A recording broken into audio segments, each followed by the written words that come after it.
Bonjour, écoute très bien cette vidéo, ça peut t'aider ou aider quelqu'un auprès de toi. Les origines des couches de nuit et les conséquences. Je veux parler des conséquences et les origines des couches de nuit.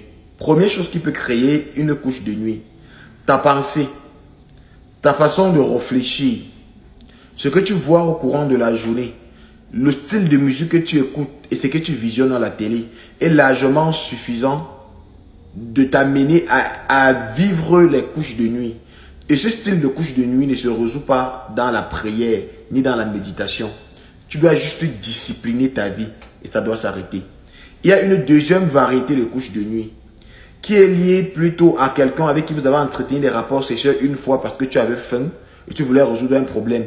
Et que dans le plan spirituel, vous êtes unis et que chaque nuit, il couche avec toi bien pour que vous êtes séparés de manière physique. Et des pareilles personnes t'empêchent de te marier et quand tu tombes enceinte, tu es victime des couches de nuit. À chaque fois que tu tombes enceinte, tu rêves que tu es en train de coucher avec un homme et l'enfant sort. Là encore, c'est un cas très compliqué, mais on peut le résoudre.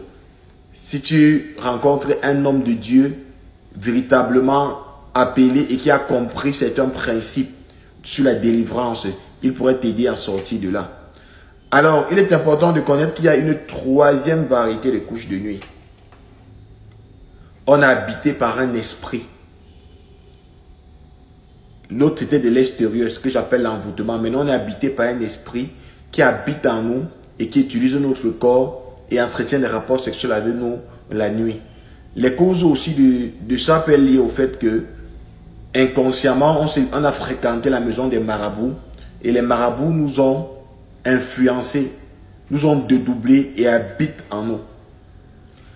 Alors, il est important de connaître que chacun de nous peut décider de sortir des couches de nuit.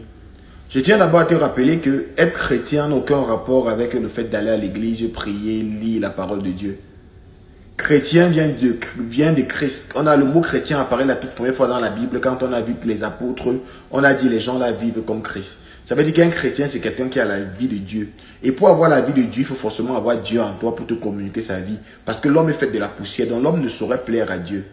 Alors, il est important de connaître que pour résoudre ce problème de couche de nuit, tu dois pouvoir porter la divinité de Dieu en toi parce que toutes ces causes est faites dans le plan humain ou dans le plan terrestre ou dans le plan spirituel par un Dieu. Mais Jésus-Christ est élevé au-dessus de tous les autres dieux. Tu as besoin de faire une rencontre, pas avec une église protestante, catholique ou pentecôtiste, mais de faire une rencontre avec le Seigneur Jésus pour résoudre les problèmes de couche de nuit dans ta vie. Et tu as besoin de porter en toi la nature et la vie de Dieu.